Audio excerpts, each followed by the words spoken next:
तस्मै श्री गुरु। अष्टभजन गुरु आज्ञा से हम लोग श्रीमद् भागवत का पाठ कर रहे हैं। कथा प्रसंग है दशम स्कंद के 14वें अध्याय का 55वां श्लोक है। कृष्णम ऐनम अवेहि त्वमात्मा आत्मन अखिलात्मना जगद्विताय सो अप्यत्र देहि अभावत माया। कथा प्रसंग इस प्रकार से है। परीक्षित महाराज को ये कथा सुना रहे हैं सुखदेव जी।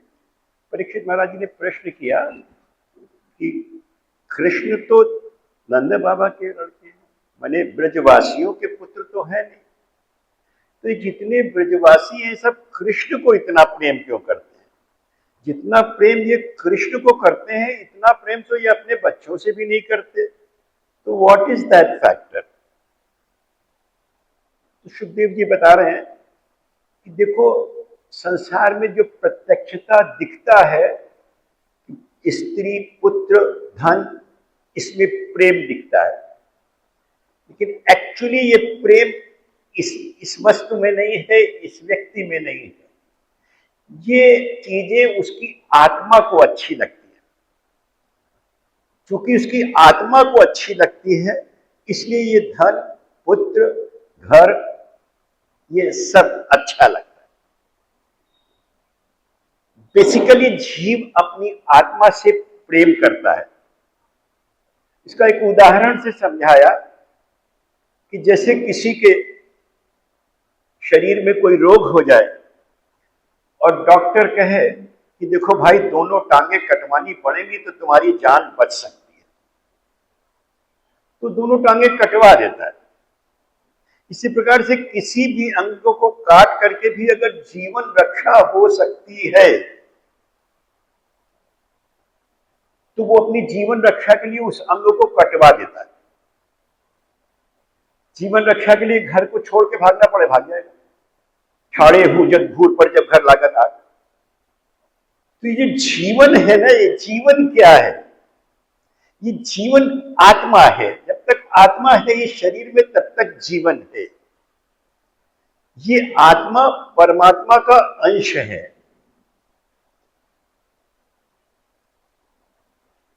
गीता में कर जाओ तो 15:7 पे जाओ। किसी को गीता चाहिए तो हमसे ले ले, साथ में पढ़ने से सिद्धांत समझ में आता है और इसी तरह अभ्यास हो जाता है।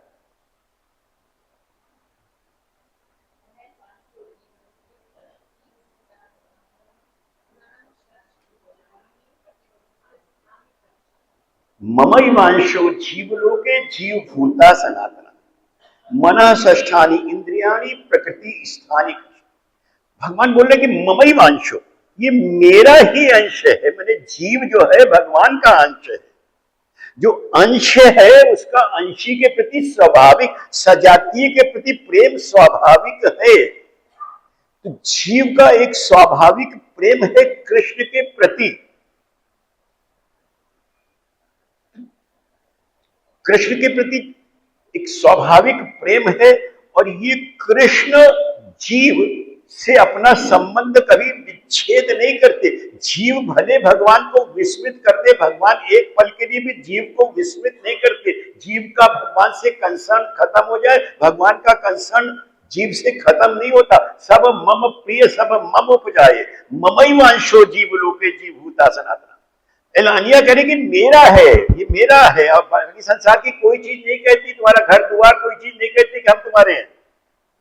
भगवान बोलते हैं कि नहीं, ये जीव मेरा है। एक उससे आत्मीय संबंध है, आत्मिक संबंध है। भगवान जीवों से कंसर्न है, कभी भी अनकंसर्न होते नहीं। वो कंसर्न है जो उनको इस धरती पर लाता है। जगत हिताय सो अप्यत्र देहि अभाति माया। भगवान अपनी शक्ति को अंगीकार करके अपनी अंतरंगा शक्ति से, माया शक्ति से स्वयं जीव के उद्धार के लिए संसार में आते। भगवान के यहां आने का कारण है, पर्पस है। गीता में अगर जाओ तो 4:7 पढ़ो। गीता तुमको एलिमेंट्री स्टेज पर ले जाती है कि एलिमेंट्री स्टेज पर सिद्धांत को समझने के लिए गीता है, जब उसको और गूढ़ में चले गए तब श्रीमद् भागवत है। पहले ककहरा सीखना है तब भाषा विज्ञान। 4 साल सही है।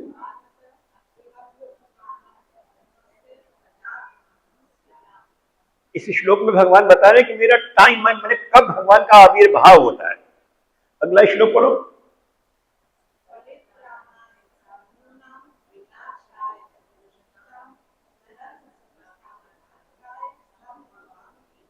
परित्राणाय साधूनाम, पर्पस बता रहे हैं कि पर्पस है कि जो साधु है, जो वैष्णव है, जो सज्जन है, उसको अगर कहीं कोई जहां जहां प्रॉब्लम है उसकी प्रॉब्लम्स को वाइप ऑफ करें, उसके कष्टों को दूर करें, उसके कष्ट के मूल में जाएं, धर्म की स्थापना करें।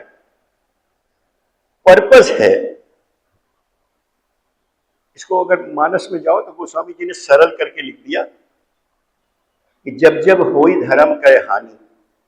जितना गीता है, भागवत है, सबको मानस में गोस्वामी जी ने सरल करके लिख दिया ताकि जीव जगत आसानी से पा जाए कि जब जब होई धर्म कह हानि, बाढ़ई असुर अधम अभिमानी, सीधे विप्र करहि अनीति, गाय नहीं बनी, सीधे विप्र धेनु, तब तब प्रभुधर विविध शरीरा, हरहि कृपानिधि संजय।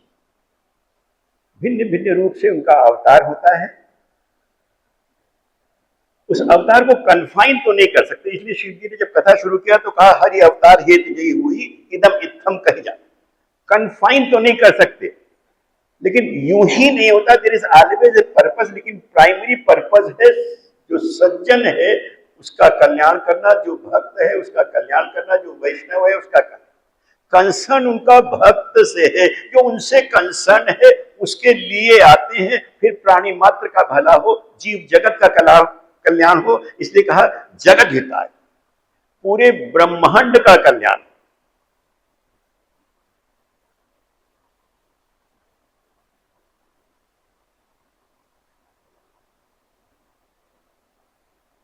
जगत हिताय सो अप्यत्र देही अभाति माया। कोई कंपेलिंग फैक्टर नहीं है उनके लिए, अपनी खुशी से आते हैं। जब माता कौशल्या के यहाँ भगवान का आविर्भाव हो गया तो गोस्वामी जी लिखते हैं विप्रधेनु सुर संतहित लीन मनुज अवतार, निज इच्छा निर्मित तनु माया गुण। ये माइक शरीर नहीं है, न कोई कंपेलिंग फैक्टर है। दोहा नंबर 192 बालकांड।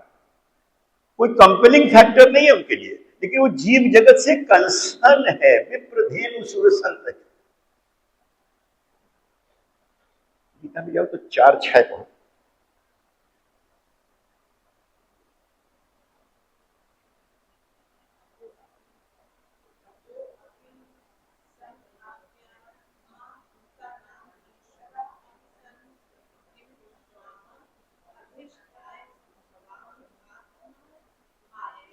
संभाव आत्म माया, अपनी जो शक्ति है, अपनी जो अंतरंगा शक्ति है, उसको लेकर के जीव जगत के कल्याण के लिए अजन्मा है, लेकिन फिर भी उनका प्राकट्य है। कोई जन्म नहीं, साधारण आदमी की तरह जन्म नहीं है, उनका प्राकट्य है, आविर्भाव है, केवल और केवल जीव जगत के कल्याण के लिए अपनी शक्तियों समेत।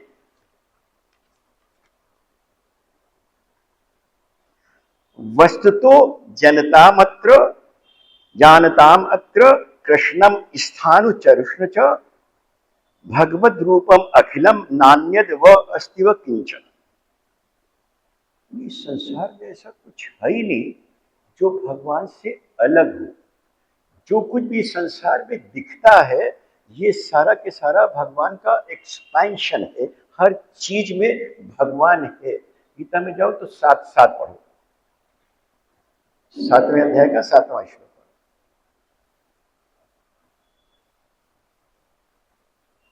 मत्तः परतरम्।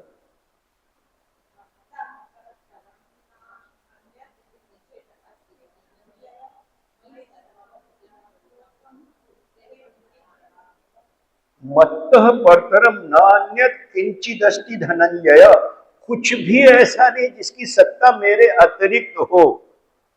सारा संसार मुझ में पिरोया हुआ है, जैसे धागा मणियों, धागा भी मणि का हो और मणि धागे में पिरोई हो। भगवान जो कुछ भी है वो भगवान का एक्सपेंशन है, भगवान के अतिरिक्त किसी चीज की कोई सत्ता नहीं है। इसको 10:8 के साथ पढ़ो।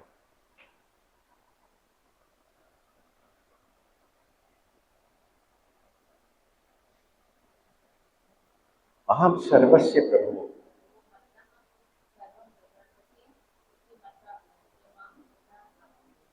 अहम सर्वस्य प्रभु मत्तः सर्वं प्रवर्तते इति मत्वा भजन्ते मां बुधा भाव समन्विता।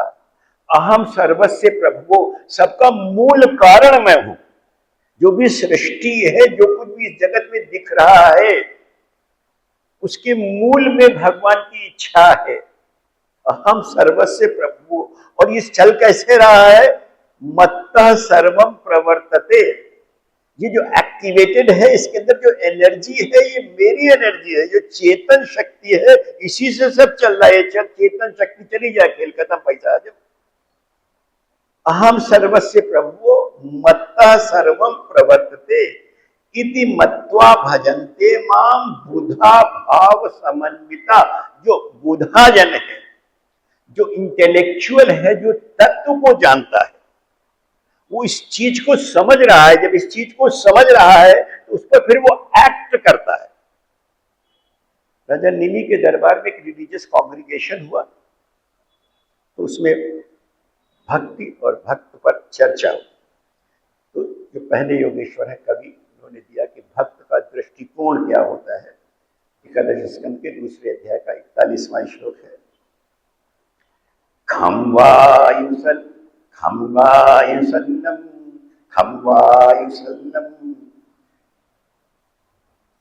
दिशो द्रुमादीन हरे शरीरम यत्किंच भूतम प्रणवेदनन्या। आकाश, वायु, अग्नि, पेड़, समुद्र, दिशाएं, जो कुछ भी है वो भगवान का शरीर है। ऐसा जान करके उसको जो कुछ भी देखना, चाहे प्राणी है चाहे अप्राणी है, चाहे जड़ है चाहे चेतन है, वो उसको प्रणाम करता है। वो स्वामी जिसको काव्य रूपांतर कर दिए, कहीं सिए राम मैं सब जग जानी करो प्रणाम। सृष्टि में भगवान के अतिरिक्त और कुछ है ही नहीं।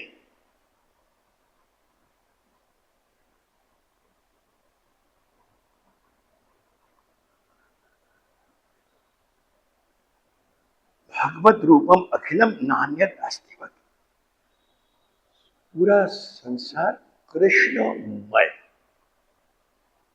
ये तत्व जब समझ में आ जाता है कि पूरा संसार कृष्णमय, तो जब कृष्ण के अतिरिक्त और कुछ दिखेगा नहीं, कृष्ण प्रेमास्पद है, जीव जगत से प्रेम करते हैं। जीव के प्रति प्रेम ही उनके लिए कंपेलिंग फैक्टर है, जो उनको इस पृथ्वी पर लाता है कि जीव मात्र का कल्याण हो, जगत हिताय, पूरे ब्रह्मांड का कल्याण हो। प्रश्न उठा था कि कृष्ण ब्रजवासियों के पुत्र नहीं है, फिर भी उनके प्रति इतना ज्यादा आकर्षण क्यों है? तो भगवान में एक शक्ति होती है जिसको बोलते हैं सौंदर्य शक्ति। कृष्ण माने होता है आकर्षण करने वाला। कृष्ण का सौंदर्य अद्भुत है, बरबस अपने ओर आकर्षित करता है। राजा जनक विदेह है। जब भगवान राम धनुष यज्ञ देखने के लिए गए हैं और राजा जनक आकर के विश्वामित्र जी के साथ पहले से भेटाए हैं, गोस्वामी जी लिखते, मूर्ति मधुर मनोहर देखी भयउ विदेह विदेह विसिक। विदेह है माने उसको बाहरी चीजों से कोई फर्क नहीं पड़ता, लेकिन वो भी शुद्ध बुद्ध सब भुलाए गए। मूर्ति मधुर मनोहर भयउ विदेह विदेह। उसके बाद फिर रह नहीं पाए, अपने भावनाओं को प्रकट किया विश्वामित्र से, बोले तो बोले इनहि विलोकति अति अनुरागा बरबस ब्रह्म सुखय मन त्याग। एक ब्रह्मानंद जो है उससे भी ऊपर यह है, क्योंकि बेहतर चीज को पाकर के इंफीरियर चीज छूट जाती है। ये जो सुख मिल रहा है इनको देख करके इनहि विलोकत, इनको देखने मात्र से बरबस बने, अब हमारा कोई जोर नहीं है, ऑटोमेटिकली जो ब्रह्मानंद है वो भी फीका लग रहा है। विश्वामित्र बोलते हैं आप ठीक बोलते हो, ए प्रिय सब ही जहां लगी प्राणी, मन मुस्काई राम सुन बात। ए प्रिय सब ही जहां लगी प्राणी, जो प्राणी मात्र है उनको ये प्रिय है। तो कृष्ण परमात्मा है, वो सबकी आत्मा, उनका आत्मा जो है उनका अंश है। ममई वांशो जीव लोके जीव, उनका आत्मा उनका अंश है। इस आत्मा से हर आदमी प्रेम करता है, क्योंकि आत्मा में कृष्ण का वास है, कृष्ण का अंश है, इसलिए कृष्ण के प्रति सहज स्वाभाविक प्रेम है। सहज स्वाभाविक प्रेम है, यानी कि एफर्ट नहीं करना है कि किसी को, प्रेम में एफर्ट होता भी नहीं है। प्रेम हमेशा स्पॉन्टेनियस होता है, स्वतः होता है। इसके बाद बहुत इंपॉर्टेंट श्लोक है, जीव जगत के कल्याण के लिए दिए हैं, जीव जगत को शिक्षा दी है सुखदेव जी। समाश्रिता ये पद पल्लव प्लवम महत् पदम पुण्य यशो मुरारे भवामुदीवत्स पदम परम पदम पदम पदम यद विपदाम न तेषाम। माने भगवान तो सबसे कंसर्न ही है, वो कंसर्न ही उनको इस पृथ्वी पर लाता है। अगर जीव जगत उनके प्रति समर्पित हो जाए, समाश्रिता ये पद पल्लव प्लवम, अगर कोई भगवान के चरण कमल का आश्रय ले ले तो जैसे नाव पर कोई बैठा हो तो बिना किसी एफर्ट के आराम से निकल जाएगा, कुछ नहीं करना, नदियां पार हो गई, नाव में बैठे। तो जो भगवान के चरण कमल का आश्रय लेता है, भगवान के चरण रूपी नौका का आश्रय लेता है, यानी कि जिसका आश्रय भगवान है, जो भगवान के प्रति समर्पित है। समर्पण में सेवा मुख्य है, बिना सेवा के समर्पण हो नहीं सकता। और ये समर्पण केवल और केवल सगुण में हो सकता है, निर्गुण में समर्पण नहीं हो सकता, सेवा नहीं हो सकती। समाश्रिता ये पद पल्लव महत् पदम पुण्य यशो मुरारे भवा मुदि वत्स पदम पर। बोलते जो भगवान का आश्रित है उसके दोनों हाथ में लड्डू है, उसका संसार भी अच्छा है, उसका परमार्थ भी अच्छा है। उसके संसार में कोई प्रॉब्लम नहीं है। हर यू नॉर्मल लाइफ में देखो तो एवरी स्टेप पर एक प्रॉब्लम है, लफड़ा दर लफड़ा है, ऐसा कोई काम नहीं जिसमें लफड़ा नहीं, प्रॉब्लम पर प्रॉब्लम है संसार में। लेकिन जो भगवान से जुड़ा हुआ है उसके लिए कोई प्रॉब्लम नहीं, उसके दोनों हाथ में लड्डू है, उसका संसार भी सुखद है, उसका संसार भजन में बाधक भी नहीं है, उसका संसार भी भजन में सहायक है, क्योंकि भगवान से जुड़ा है। वो अपनी हर चीज को भगवान के संबंध से देख रहा है। समाश्रिता, उसका संसार भजन में बाधक भी नहीं है और संसार उसके लिए कहीं पर भी प्रॉब्लमेटिक भी नहीं है। जैसे गैया के खुर को आसानी से पार करते चले जाओ, गड्ढा नहीं लगता, ऐसे संसार में कोई प्रॉब्लम ही नहीं दिखती, आराम से जिंदगी पार हो जाती है। और उसके बाद जब संसार खत्म हुआ तो वैकुंठ भी उसके हाथ में, माने दोनों हाथ में लड्डू है। भवाम बुद्धि वत्स पदम परम, जैसे गैया खुर हो, भगवान से जुड़ना है। मानस में जाओ, गोस्वामी जी सब चीज सरल करके दे दिए, सुंदरकांड में जाओ, लंकिनी भगवान को प्रवेश करा दी। सोचो कितना बीहड़ था वहां जाना, इतनी जबरदस्त सिक्योरिटी है कि मशक समान रूप कभी धरी लेकिन पकड़ ली मत कि कहां चले हो। वो कह रही है प्रवश नगर की जय सब का जाए, क्योंकि भगवान के काम से जा रहे हैं, भगवान से रिलेटेड है उनका काम। तो क्या सिद्धांत दे रहे हैं गोस्वामी जी वहां पर कि गरल सुधा रिपु कर ही मिताई, जो विष है वो अमृत की तरह से हो जाएगा, यानी कि लाइफ में कोई पिंच नहीं होगा। नॉर्मल कोर्स में देखो तो लाइफ में हर मोमेंट पर, हर स्टेप पर एक पिंच है।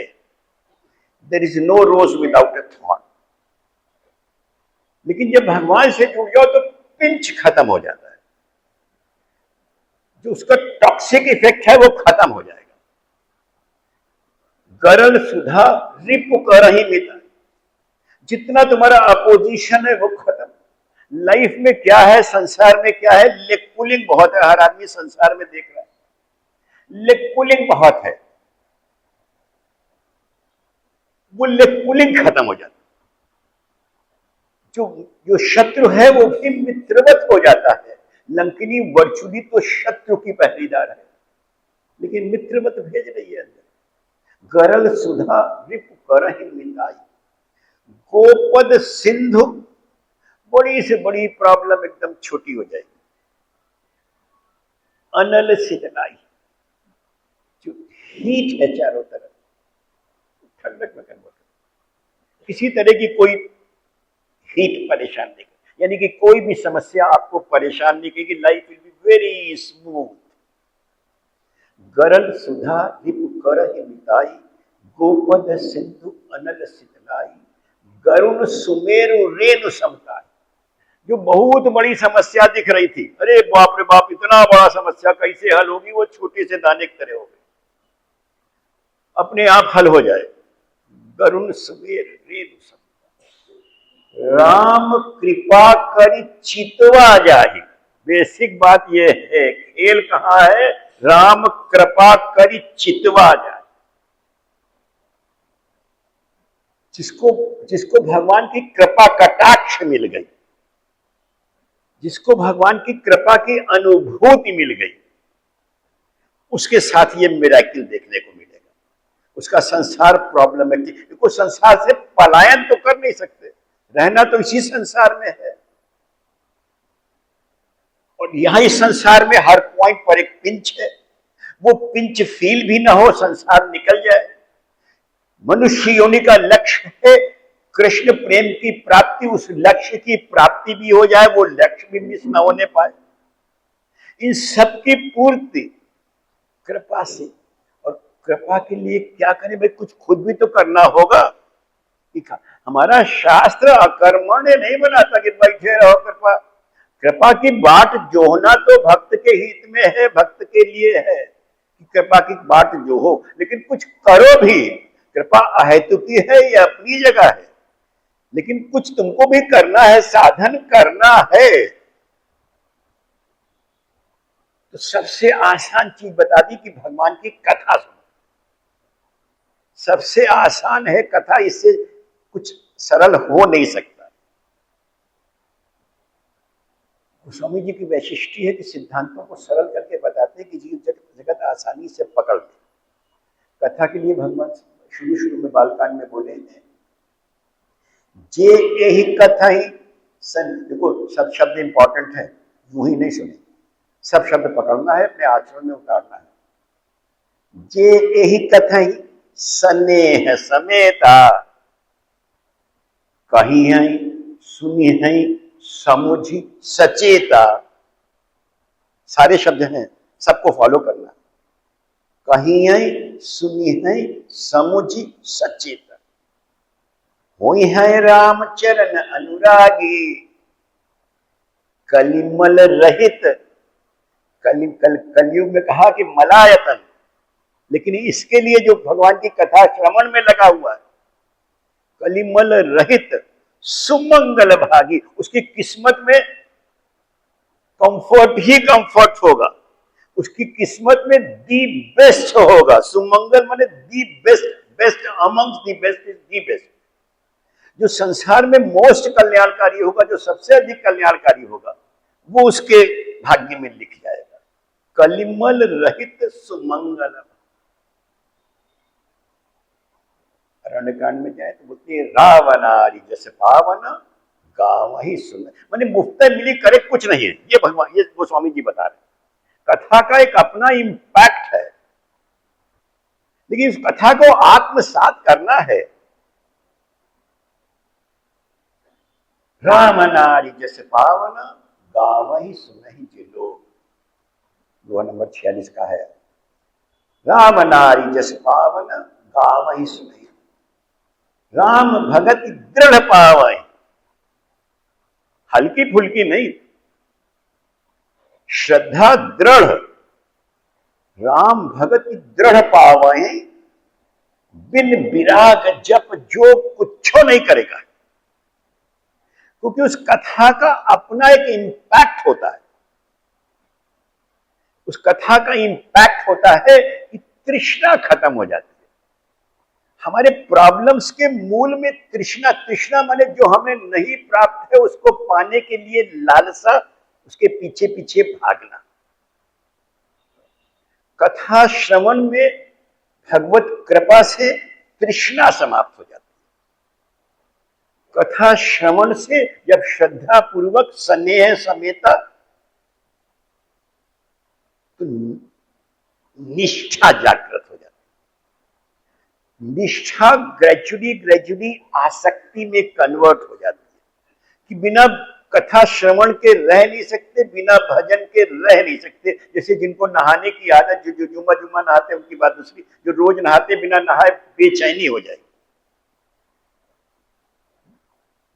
मर भी जाएंगे लेकिन रह नहीं सकते, कुछ अजीब सा लग रहा है, नहा नहीं पाए। इसको आसक्ति कि भजन के बिना रह ना पाए, वो आसक्ति। जब ये स्टेज आती है तो फिर हृदय में प्रेम का आविर्भाव हो जाता है, और इस प्रेम के आविर्भाव में भक्त संग में मित्रता का भाव हो जाता है।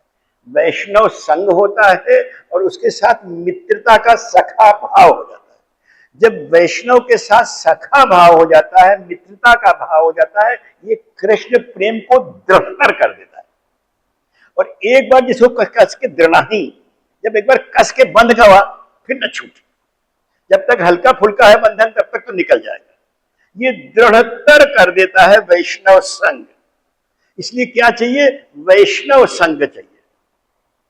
समाश्रिता ये पद पल्लव प्लवम महत पदम पुण्य यशो मुरारी भवामुदी वत्स पदम परम पदम पदम पदम यद विपदाम न तेषाम। केवल एक समर्पण और सारा प्रॉब्लम खत्म। उसके बाद कथा आती है धेनुकासुर के वध की। 5 वर्ष तक तो ये लोग बछड़े चलाते थे। जब बार बार नंद बाबा से कहते थे कि गैया चला भाई, नहीं देते थे। जब ये 6ठे साल में आ गए तब इन लोग को गाय चराने को मिल गया पहले। तो ये पहला दिन था कार्तिक मास की शुक्ल पक्ष की अष्टमी थी, ये गोपाष्टमी कहलाती है। उस दिन से ही लोग गैया चराना शुरू किए। तो वन में गए गैया चराने, तो इनके साथियों में बलराम जी थे, कृष्ण सब लोग के साथी समेत गए थे। तो एक श्रीदामा, सुदामा नहीं, श्रीदामा, एक श्रीदामा थे वो, और दूसरे और सखाओं ने कहा कि यहाँ पास में एक ताल वन है, उसमें एक धेनुकासुर रहता है, एक गदहा की तरह से रहता है। वो यहाँ के फल तो बहुत अच्छे हैं लेकिन वो खाने नहीं देता, जो कोई जाता है उसको मारता। तो बलराम जी से कहा कि भाई तुम तो बहुत ताकत वाले हो, तुम चलो उसका मारो। तो बलराम जी हंसे कि अच्छा हमारी ताकत गधा के ऊपर तुम अजमई हो, चलो खैर चलते हैं। तो वो वहां गए बलराम जी। ये ताल वन कह रहा था, वृंदावन के 12 वन है, कुछ एक मधुवन से आगे चलो तो ताल वन। तो कस के ताड़ के पेड़ों को हिला दिया तो सारे फल गिरे, बड़ी जोर की आवाज हुई। तो ये धेनुकासुर आया, उसने बड़ी जोर से दुलत्ती बलराम जी की छाती में मारा और हट गया। लेकिन दोबारा फिर जब आया तो बलराम जी ने उसके पैरों को पकड़ करके एक ही हाथ से घुमा करके उसी पेड़ पे पटका तो वहीं मर। फिर उसके जितने साथी थे वो सब आए तो कृष्ण बलराम ने सबको मार दिया, पूरा पट गया सबसे। राजा बलि, ये धेनुकासुर जो था, राजा बलि का लड़का था, उसका नाम था साहसिक। ये सब शापित थे, जिनका उद्धार हुआ है, ये सब किसी न किसी शाप से ग्रसित थे। भगवान ने प्रहलाद जी को ये वरदान दिया था कि मैं तुम्हारे वंश में किसी को नहीं मारूंगा। प्रहलाद का लड़का था विरोचन, विरोचन का लड़का बलि, और बलि महाराज का लड़का था ये साहसिक। ये साहसिक बहुत बलवान था। एक दिन गंधमादन पर्वत के ऊपर बहुत सारी औरतों के साथ गाना बजाना कर रहा था, अपना झूम रहा था। एक कंदरा में दुर्वासा ऋषि भगवान के ध्यान में लीन थे। उनको डिस्टर्ब हुआ तो बाहर निकले, तो उन्होंने उसको श्राप दिया कि तुम यार गधों की तरह से एक्ट कर रहे हो, इस तरह से निर्लज्ज होकर के जाओ, तुम गधे हो गए। तब जब वो रोया गाया तो उन्होंने कहा जाओ, तुम्हारा जब बलराम जी के हाथों तुम्हारा उद्धार होगा। इसीलिए बलराम जी से मरवाया इसको। कृष्ण ने प्रहलाद जी को वरदान दिया था कि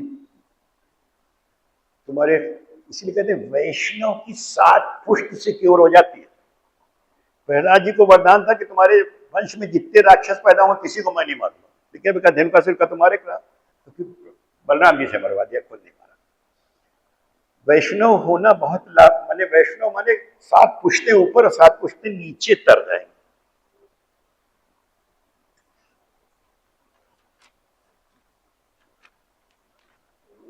उसके बाद आती है कालियदा की कथा। जमुना के किनारे उसके दक्षिणी तट पर करीब 1 योजन दूर, कालियदा जो था वो जमुना में नहीं था। अभी जो लोग वृंदावन गए वो देखा होगा, अलग है, बीच में सड़क जाती है। उसके दक्षिण तट पर करीब 1 योजन माने 2 मील, उस समय 2 मील दूरी पर एक कुंड बना था। क्योंकि अगर जमुना में के अंदर ये होता तो कालिया के विष सारा जमुना पानी दूषित हो जाता, तो भी मथुरा के लोग सब मर जाते, वृंदावन के लोग मर जाते उसके जहर से। ये कुंड एकदम अलग था, इसमें ये एक कालिया नाग था। उसी के पास में एक कदम्ब का पेड़ है। तो कहते हैं जब अमृत का कलश निकला था तो वरुण जी थोड़ी देर कलश समेत आकर के यहाँ पर विश्राम की थे इस कदम्ब के पेड़ पर। तो उसका इम्पैक्ट था कि कालिया के विष से ये कदम्ब का पेड़ नष्ट नहीं हुआ, अमृत का इम्पैक्ट था। अन्यथा वहां के आसपास जो कुछ भी था सब उसके विष से जल भून करके खत्म हो गया। तो कहीं कहीं तो कथा ये आती है कि सुदामा, श्रीदामा और ये सब लोग गेंद खेल रहे थे और गेंद चली गई कालिदा में, तो श्रीदामा लोग सब लोगों ने कृष्ण से कहा कि नहीं मेरी गेंद लाके दो, तो कृष्ण कूद गए। ये बात गले में उतरती नहीं। ये सब कृष्ण को अपनी जान से ज्यादा चाहते थे, ये अपनी जान से ज्यादा प्यार करते थे। वो इनको जानते थे इसमें विष है तो भेज नहीं सकते थे। भागवत में कथा ये नहीं है, भागवत में गेंद वाली कथा नहीं। भागवत में कथा आती है कि ये लोग एक दिन जमुना किनारे थे, सुध नहीं रही, भगवान को अपनी लीला करनी थी, इनको सुध नहीं रही, ये लोग प्यासे हुए तो चुल्लू से वही पानी पी ली, सब के सब हो गए बेहोश। भगवान ने देखा कि तो सब विष पी लिए हैं, तो भगवान ने अपनी शक्ति से सबको जीवित किया। उसके बाद फिर इनकी रक्षा करने के लिए स्वयं कदम पर चढ़े और जाके कालिदा में कूदे, खूब जोर से आवाज किया। कालिया के पास 101 फन थे, 101 फन, बहुत विषैला था। तो वो कृष्ण के ऊपर आके फिर डसा एकदम से, उनको अपने बंधन में लपेट लिया। इधर खबर ग्वाल बालों ने जाके दिया, करीब बाप रे कृष्ण चले गए कालिदा में, वहां कालिया ने उनको डस लिया। तो सब लोग भागे होते भागते आए। जब कृष्ण देखा कि सारे ब्रजवासी परेशान है, तो कृष्ण ब्रजवासियों को इतना प्यार करते थे कि उनका दुख बर्दाश्त नहीं कर सकते। मैंने देखो भगवान की कृपा, मैंने वो अपने भक्त का दुख देख नहीं सकते। तुमको अपने दुख को व्यक्त नहीं करना पड़ेगा, तुमको खाली भगवान से कंसर्न होना पड़ेगा। समाज पिता ये पद पालना बाबा, केवल समर्पण का भाव चाहिए, भगवान से कंसर्न होने की जरूरत है, बाकी मुंह से बोलना नहीं पड़ेगा। वो अंतर्यामी है, तुमसे कंसर्न, तुम्हारी सुहृद है, सुहृदम सर्वभूतानां, वो प्राणी मात्र के सुहृद है, तुमसे कंसर्न है, तुम्हारा भी ए लिटिल कंसर्न उधर होना चाहिए। क्योंकि भगवान बोलते हैं जो मुझे जिस रूप से भजता है मैं उसके साथ वैसे ही एक्ट करता हूं। तो जो तुम मतलब से आओगे तो वही मतलब से आएंगे। तुम बिना मतलब के जुड़ जाओ। देखो संसार में जब किसी से जुड़ते हो तो 2 मिनट में आदमी समझ जाता है कि गुरु मतलब से जुड़े हो कि बिना मतलब के जुड़े हो। तो भाई उतने डिस्टेंस से वो भी बिहेव करेगा। भगवान भी समझ जाते हैं कि गुरु मतलब से जुड़े हो कि बिना मतलब। तो भगवान और साधारण आदमी बनते है कि भगवान कहते अच्छा मतलब से जुड़े हो तब बोला ही जाओ, लेकिन वो नहीं मिलेगा जो मिलना चाहिए। वो नहीं मिलेगा जो मिलना चाहिए। जो जीव का ध्येय है कृष्ण प्रेम की प्राप्ति, वो नहीं मिलेगा। बाकी ऊपर का सब रुपया पैसा धन दौलत मिल जाएगी और ले जाओ, परेशान हो। तब भगवान ने अपने शरीर को बढ़ाया और तड़ तड़ तड़ करके उसका बंधन टूटा। फिर भगवान ने उसी के ऊपर नृत्य किया। 101 फन है, उसके ऊपर भगवान नृत्य कर रहे हैं। तो जो अकेले नृत्य कर रहे हैं तो ता ता थई थई कर रहे हैं, तो जो गंधर्व थे उनका भगवान बिना वाद्य के नृत्य कर रहे। सारे गंधर्व आकर के सब स्वर में बजने लगे और भगवान धूम से नृत्य कर रहे हैं। 101 फन पूरे घायल हो गए, एकदम मरणासन हो गया। तब उसको एकदम से स्मरण हुआ कि उसकी पत्नियां कहती थी कि भगवत स्मरण से सब काम बन जाता है। उसने भगवान अपनी पत्नियों की इस बात को स्मरण किया और भगवान की शरण लिया। उसकी पत्नियां समाई, ये सब साध्वी थी। उन्होंने अपने बच्चों को भगवान के आगे डाला और स्तुति किया। पिछली बार बताया था कि भगवान का जो उत्कर्ष है उसका जब शब्दों में बयान करते हैं तो स्तुति कहलाती है। बहुत सुंदर स्तुति है, हम अगले सप्ताह करेंगे। समय शेष हो जाए। वांछा कल्पतरुभ्यश्च कृपा सिंधुभ्येव च पतितानां पावनेभ्यो वैष्णवेभ्यो नमः। हरे कृष्ण। जय श्री राम।